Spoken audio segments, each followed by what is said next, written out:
So how did it change?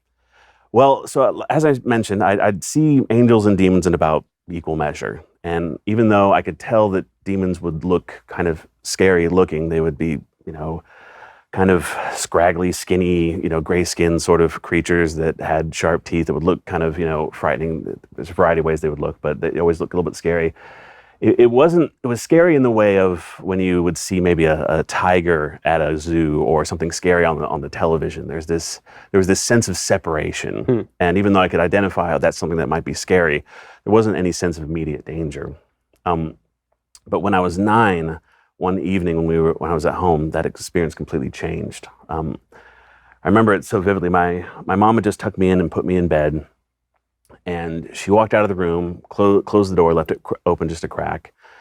And I could see her walking back and forth and her shadow disturbing the light that was, coming into the room. And one moment it stayed dark and I thought my mom was coming to check on me. And so I looked up and instead of my mom, I saw this just kind of shadow standing there. It was just the basic silhouette of a person. And it slunk, as soon as I looked at it, it's kind of slunked into the crack, walked around to the edge of my bed. And it kind of had these milky white eyes that were in approximately the space that its head would have been.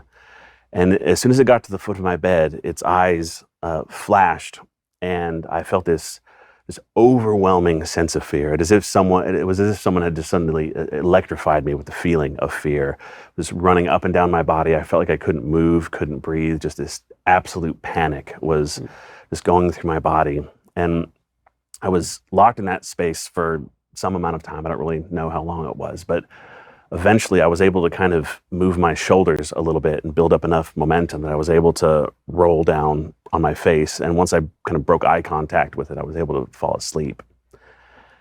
So I woke up the next morning, the shadow was gone, that feeling of fear was gone.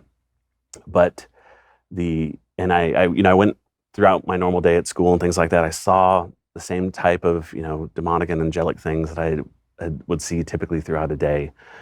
And I thought, well, I guess that was just a weird, vivid nightmare or something like that. But then when I came back to bed that night, that shadow was standing at the foot of my bed. It waited there as my mom put me to bed.